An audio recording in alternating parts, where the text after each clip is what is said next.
The air in Lubelire was intentionally heavy, perfumed with truffles, roasted marrow, and the subtle, sharp scent of wealth. It was the kind of Chicago establishment where the waitstaff were explicitly instructed to be apparitions, moving silently, anticipating needs without ever casting a shadow. Elena Rostova was exceptionally good at being an apparition. At 27, she had perfected the art of lowering her gaze, folding linen napkins into sharp, geometric swans, and ignoring the agonizing ache in her lower back. Her shift began precisely at 4 in the afternoon and rarely ended before 2 in the morning, a relentless 6-day cycle that ground her bones to dust. But during the daylight hours, she wasn't Elena the phantom waitress. She was Elena Rostova, a prodigy doctoral candidate at Northwestern University, finalizing a grueling dissertation on the evolution of archaic contract law and syntactical ambiguities in 19th-century maritime treaties. She read 5 languages, 3 of which hadn't been spoken colloquially in centuries.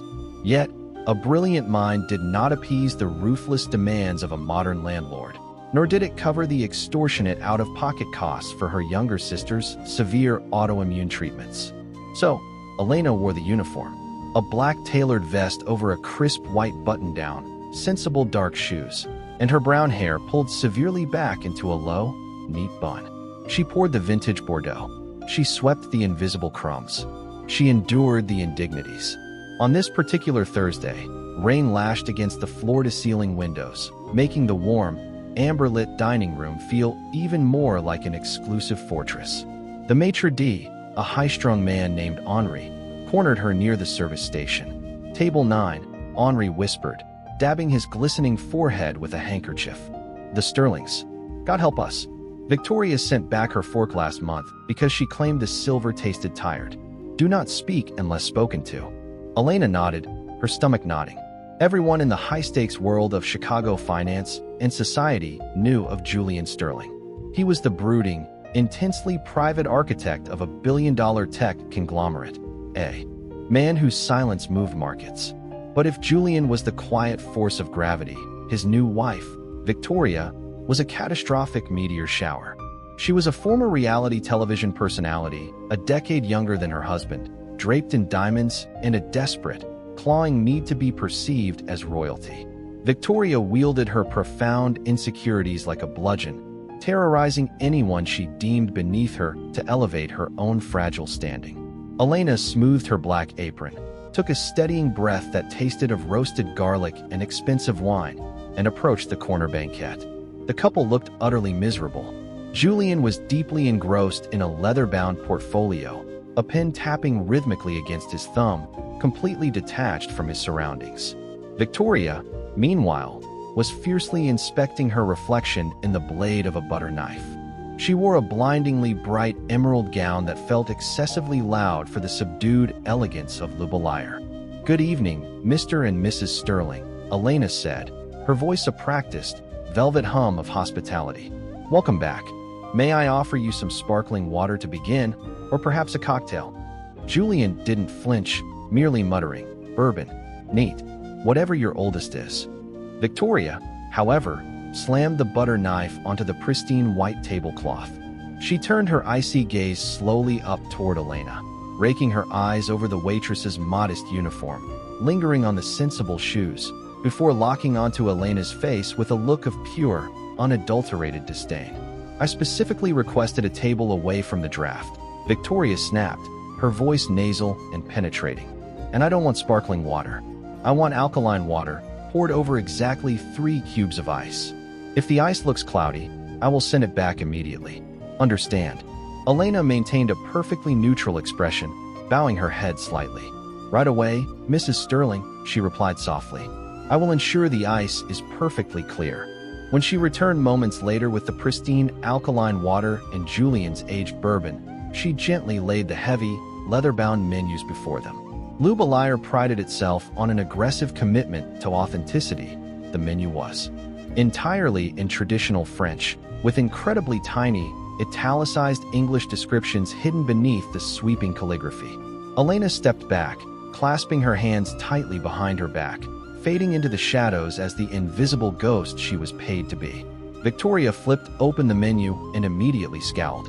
The dining room was romantically dim, lit primarily by flickering taper candles. It was an atmosphere that heavily punished anyone who needed reading glasses but refused to wear them out of vanity. Victoria squinted aggressively at the parchment, holding it at arm's length, then bringing it inches from her nose. "Julian," she hissed. Her husband merely grunted, turning a page in his portfolio. "Julian, look at this. It's unreadable. What is pigeonneau? Is that pigeon? Are they serving us flying rats?" Julian didn't look up from his documents. Asked the server, Victoria. The suggestion made Victoria's jaw clench tight enough to crack a tooth. To ask for help from a mere waitress was an admission of defeat, a concession of power that Victoria absolutely refused to make. She plastered on a tight, venomous smile and looked up at Elena. "You," she commanded, pointing a long, acrylic nail at the center of the page. "Explain this. The riz de veau, is it a risotto? I am on a strict carbohydrate cleanse. If there is a single grain of rice on this plate, I will have the chef fired." Elena stepped forward, her voice remaining perfectly steady and polite. "Actually, ma'am, riz de veau is sweetbreads." Victoria's eyes narrowed to tiny, furious slits. The polite correction burned her ego like acid. "Sweetbreads?" she scoffed loudly. "So it is bread. I just told you I am on a cleanse, you imbecile." Elena swallowed the sharp retort bubbling in her throat. She kept her tone remarkably even, projecting nothing but professional courtesy. "My apologies for the confusion, Mrs. Sterling. Sweetbreads are actually a culinary term for the thymus gland of a calf. It is a protein, pan-seared, entirely carbohydrate-free. There is absolutely no bread involved in the dish." A dark, mottled flush of embarrassment crept up Victoria's neck. She realized her culinary ignorance had just been exposed by a woman wearing a black apron. The quiet hum of the restaurant seemed to dip, and Elena could feel the eyes of the neighboring tables, a prominent judge and his wife, a real estate mogul, shifting toward the commotion. Victoria slammed the heavy leather menu shut with a sharp crack that echoed off the mahogany walls. "Why must you people make this so deliberately complicated?" Victoria demanded, her voice rising well above the acceptable decibel level for Lubelire. "Why can't you just write calf meat? Are you trying to trick your guests? Is this how you make yourselves feel superior? I assure you, Mrs. Sterling, the terminology is merely standard classical French cuisine," Elena replied, keeping her voice incredibly soft to counter the woman's shouting. But the calmness only seemed to act as an accelerant to Victoria's raging insecurity. "Don't you dare take that condescending tone with me," Victoria shrieked, her emerald dress rustling violently as she shifted in the banquette. Julian finally looked up from his papers, a deep crease forming between his brows. "Victoria, please, lower your voice. You are making a scene." "No, Julian," she snapped, pointing a trembling finger at Elena. "This arrogant little girl thinks she's better than me." The ambient music of the restaurant faded into absolute, suffocating silence. Diners froze, forks hovering midair. The clinking of crystal glasses ceased entirely. Victoria stood up, towering over Elena in her 6-inch designer heels, radiating pure malice. "I know exactly what you are," Victoria sneered, her voice carrying to the very back of the dining room. "You memorize a few fancy, pretentious words, and you think you're educated. But you're nothing. You're a high school dropout carrying heavy plates for minimum wage because you have no future." Elena felt a hot prickle of humiliation crawl up her spine, but her feet remained firmly planted. She did not shrink. "Mrs. Sterling, I am merely trying to assist you with your dinner selection," Elena said, her voice wavering for only a fraction of a second. "I don't want your assistance," Victoria screamed, grabbing the menu and shoving it aggressively into Elena's chest. "I want a server who speaks proper, unpretentious English. Read it." Victoria pointed wildly at the bottom corner of the menu. "Read the allergy warning. Out loud. To the whole room." Elena looked down at the tiny print. Victoria threw her arms wide, turning to the captive audience of wealthy diners. "She can't," Victoria announced triumphantly. "She's completely illiterate. We are paying $1,000 a plate to be served by a stupid, illiterate peasant who can't even read a basic warning label. It's a health hazard." Victoria leaned in close, her expensive floral perfume cloying and thick in the air. "You are an illiterate servant," she hissed, enunciating every syllable with venomous delight. "Do not speak to me or look at me until you learn to read. Now get out of my sight and fetch me a manager." Elena stood perfectly still, the eyes of 60 elite patrons boring into her soul. From the corner of her eye, Elena saw Henri, the maitre d', sprinting across the dining room floor. He looked utterly terrified, his face pale, lips already forming a barrage of frantic apologies. He was preparing to comp the extravagant meal, to bow deeply, and to fire Elena on the spot to appease the billionaire's shrieking wife. But in that exact second, something fundamental inside Elena fractured. It wasn't an explosion of anger, it was a cold, absolute crystallization of her identity. The invisible ghost, the subservient phantom waitress whose only goal was survival, died right there on the Persian rug. The woman who remained was Elena Rostova, the brilliant linguist who spent her nights deciphering the most complex, convoluted legal texts known to human history. Elena did not look away from Victoria. She did not apologize. Instead, she reached deep into the pocket of her black apron. She bypassed her standard-issue order pad and cheap ballpoint. Her fingers wrapped around a heavy, silver Mont Blanc fountain pen, a cherished graduation gift from her late grandfather, the only object of true value she possessed. She withdrew the pen with deliberate, agonizing slowness. Elena took the crumpled menu from Victoria's grasp, smoothing it gently before laying it flat on the pristine tablecloth. "Mrs. Sterling," Elena spoke. Her voice had profoundly changed. It was no longer the soft, subservient whisper of a waitress. It was the resonant, commanding tone of an academic delivering a lecture to a crowded hall. "You have expressed a deep concern regarding my literacy. You believe I am incapable of reading the warning labels. Let us put that to the test." She uncapped the fountain pen, the silver catching the dim candlelight. But she didn't look at the menu. She looked directly at Julian's open leather portfolio resting on the table. Elena grabbed a pristine, starched white linen napkin from the center of the table and pulled it toward her. She pressed the nib of the Mont Blanc pen against the fabric. The dark, midnight blue ink bled slightly into the weave as she began to write. "Since my reading comprehension is the topic of the evening," Elena said, her eyes locked dead onto Victoria's suddenly bewildered face, "I think we should discuss the document I noticed resting inside your husband's portfolio, the one you have been ignoring while admiring your reflection." Julian Sterling's head snapped up. His eyes darted to his portfolio. Tucked inside, barely an inch of a dense, legal document was visible over the leather pocket. It was typed in a microscopic, 12-point serif font. Elena didn't look at the document.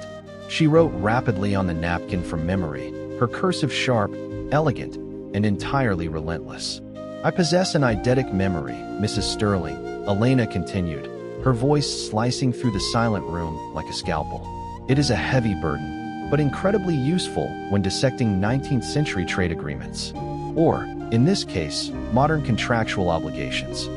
She finished writing, capped her pen with a sharp click, and spun the linen napkin around, sliding it directly in front of Victoria. "You called me an illiterate peasant," Elena declared, ensuring the judge and the publishing CEO at the neighboring tables heard every single word. "Yet, I have just transcribed, verbatim, from an upside-down angle, the third paragraph of the post-nuptial addendum your husband is currently reviewing. Specifically, subsection 4, the public disparagement and behavioral clause. The clause that explicitly states if you initiate a hostile public disturbance compromising the Sterling reputation, your guaranteed trust allocation is instantly reduced by 85%. The oxygen violently evacuated the dining room. Victoria's face drained of all color, transforming from a flushed, angry crimson to an ashen, sickly white. Her trembling eyes darted frantically from the blue ink on the napkin, to the edge of the document in the portfolio, and finally to her husband. Julian Sterling sat completely frozen, a statue of bespoke tailoring and calculated silence. He looked at the napkin, then slowly raised his gaze to Elena. For the first time all evening, the billionaire looked genuinely intrigued. A slow, terrifyingly cold smile began to stretch across Julian's face. "She is absolutely right, Victoria," Julian said. His voice was quiet, but in the dead silence of the restaurant, it landed like a thunderclap. "It is colloquially known as the bad behavior clause. I drafted it this morning. It hasn't even been filed with the firm yet. It has been sitting in my bag. The silence in Illiterate turned brittle, fragile enough to shatter. Victoria's hands began to shake violently, not with righteous indignation, but with the sudden, horrifying realization that the ground beneath her had opened up into a bottomless abyss. She stared at the words Elena had written. Subsection 4, paragraph C, spousal conduct. The ink was a perfect replica of the legal jargon she hadn't bothered to read. She's lying. Victoria gasped, her voice cracking into a desperate, reedy whine. Julian, she's making this up. She's crazy. Julian picked up his bourbon glass and took a slow, deliberate sip. She quoted it verbatim, including the semicolon. You triggered the clause, Victoria. You just cost yourself roughly $60 million. The collective gasp from the surrounding tables was audible. A senator's wife at table 12 actually covered her mouth in shock. Victoria's entire empire was crumbling before dessert. The sheer, blinding panic morphed instantly into feral rage.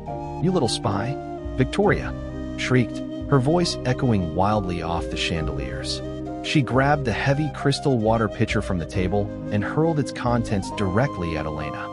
Ice-cold, alkaline water slammed into Elena's chest, soaking her crisp white shirt, drenching her vest, and dripping miserably down her apron. Elena gasped at the freezing shock, but did not step back.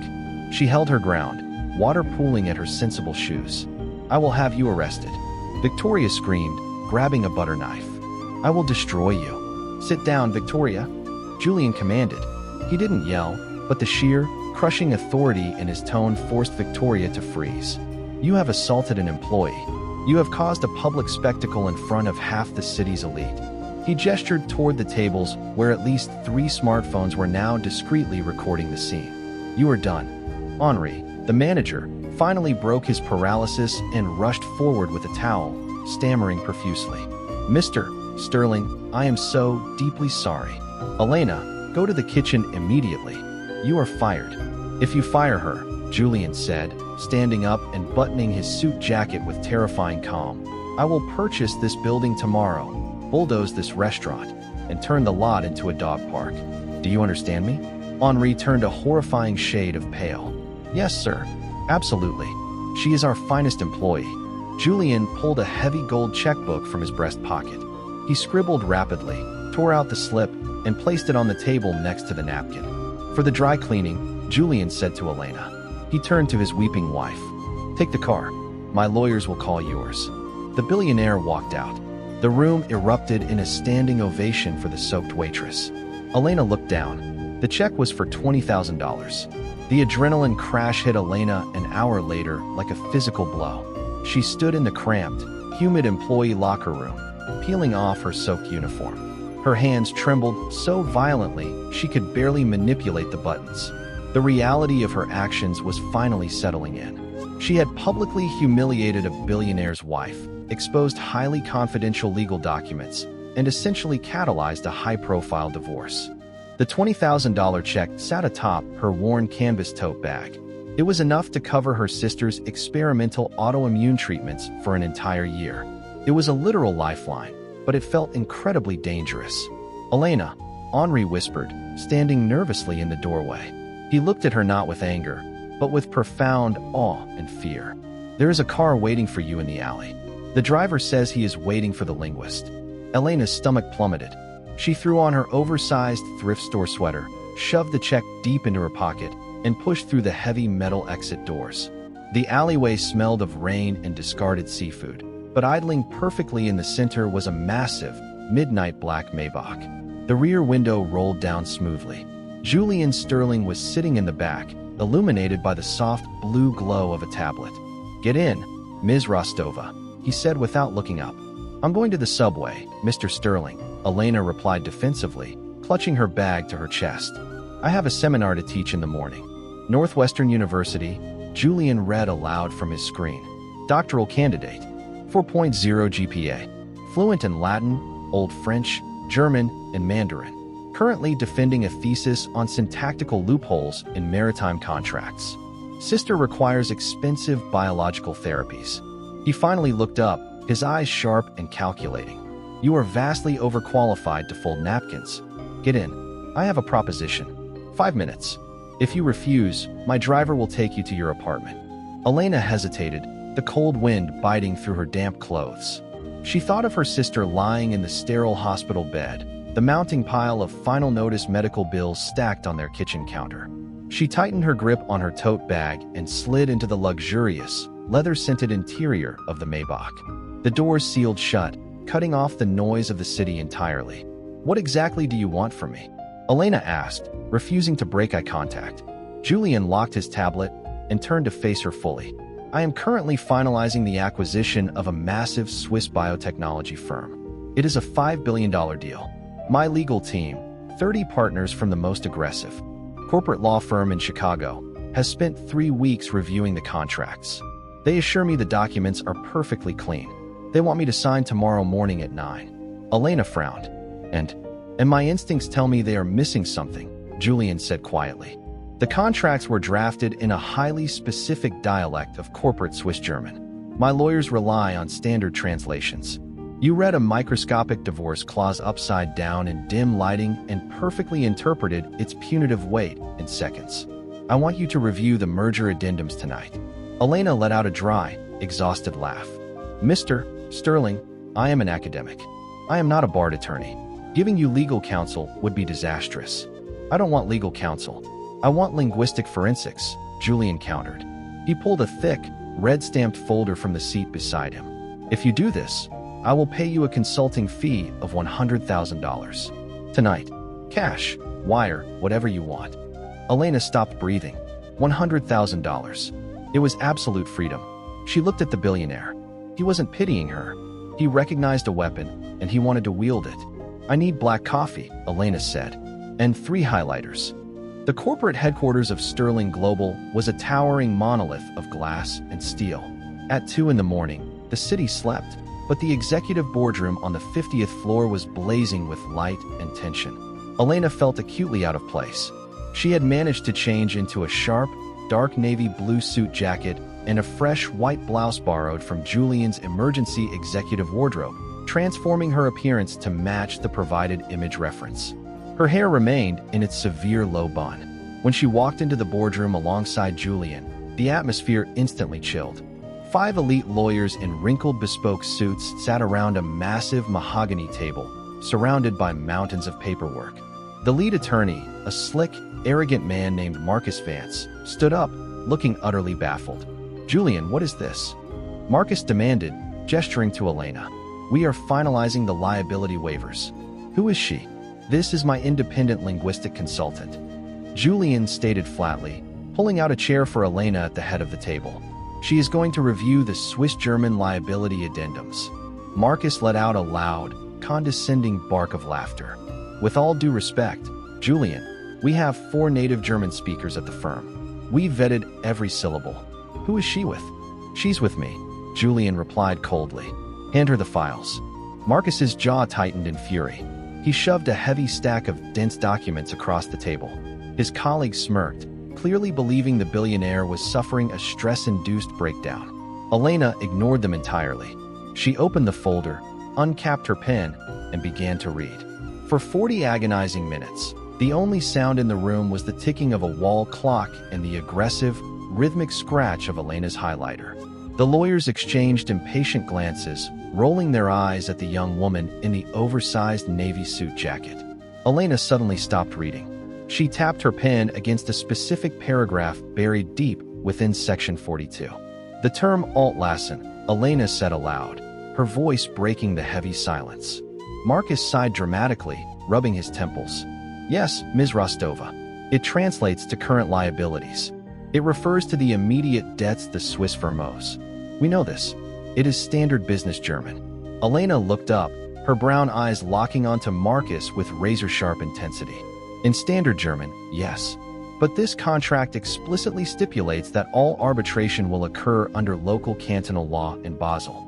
Under their specific regional legal lexicon, particularly concerning industrial chemical manufacturing, Altlassen does not just mean current debts. It is a highly specific, archaic term for legacy environmental contamination. She slid the document across the table.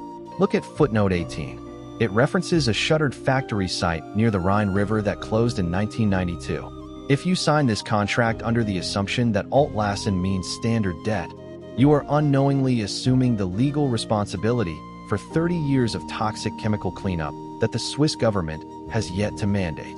The room went dead silent. Marcus's smug expression dissolved into pure panic. He frantically pulled his laptop closer, his fingers flying across the keyboard to access regional Swiss case law. After a minute of terrifying silence, one of the junior partners went pale.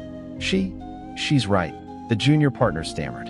There was a precedent set in 2011. It's an obscure ruling, but it applies. Julian Sterling stood up slowly. He looked at Marcus with eyes devoid of any human warmth. What is the estimated cost of that cleanup? Julian asked Elena softly. She didn't hesitate. Roughly 600 million euros. Julian turned to the lawyers. Get out. You are all fired. He looked back to Elena. You just saved my company. How would you like a permanent job? 3 months later, Elena Rostova was unrecognizable. She walked through the marble corridors of Sterling Global wearing impeccably tailored dark navy suits, radiating authority. As Julian's chief of staff and head of risk assessment, she had restructured the entire legal department, saving the company millions by finding hidden linguistic traps in corporate filings. More importantly, her sister was receiving the best biological treatments in the country and was fully in remission. Elena had found her power, but a cornered enemy never truly surrenders. On a rainy Tuesday morning, identical to the weather of her last waitressing shift, Elena was interrupted by Julian bursting into her office. He looked furious. Behind him stood the head of security. Turn on the news, Julian ordered quietly. On the screen, standing before the federal courthouse, was Victoria Sterling, flanked by Marcus Vance, the lawyer Julian had fired. Marcus was holding up a thick stack of printed emails. We are filing federal charges of corporate espionage against Elena Rostova, Marcus announced to the flashing cameras.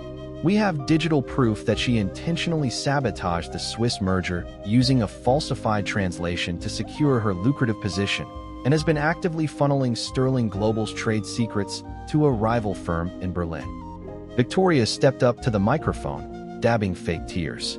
She manipulated my husband, destroyed my marriage, and is stealing from investors. She is a fraud. Julian looked at Elena, his expression guarded. They submitted a massive data file of emails sent from your secure terminal to a Berlin competitor. The board is demanding your immediate suspension pending a federal investigation. Elena felt the ground drop out from under her. They had fabricated a digital trail. She was being framed by the people she had humiliated. She looked at the screen, then at her own hands. Give me 2 hours, she said. The emergency board meeting was a tribunal. Marcus Vance and Victoria sat at the end of the mahogany table, looking unbearably smug. The projected screen displayed a damning email, allegedly written by Elena to a German competitor, discussing the sabotage of the Swiss deal. The IP addresses match her office, Marcus declared smoothly to the panicked shareholders. The evidence is absolute. The boardroom doors swung open. Elena walked in, wearing the same dark navy suit jacket, her face a mask of supreme confidence. She walked straight to the projector screen. You fabricated the digital headers perfectly, Mr. Vance, Elena said, her voice echoing in the large room. But you forgot that I am a syntactical linguist. You wrote these emails yourself, didn't you? Marcus scoffed. Desperate lies. Elena highlighted a sentence on the screen. Look at the German text. You used the SET, the SET symbol, in the word das. But in 1996, the German language underwent a massive orthographic reform. The word das was officially changed to das with a double S. No one under the age of 50 uses the archaic spelling. I am 27. I learned German in 2015. I have never used that symbol in that context. She dropped a file onto the table. However, I pulled your college transcripts, Mr. Vance. You studied abroad in Munich in 1988, prior to the spelling reform. Your published legal papers from that era are riddled with this exact, outdated orthography. The silence was deafening. Marcus paled. Victoria shrank back into her chair. Furthermore, Elena continued, the metadata shows these emails were generated on a device registered to Victoria's private iCloud. Julian smiled, a dark, victorious grin. Federal agents. entered the room moments later, arresting Marcus and Victoria for fraud and extortion. Elena stood tall in her navy suit, no longer an invisible ghost. She was the one who read the fine print, and she had just silenced the room one last time.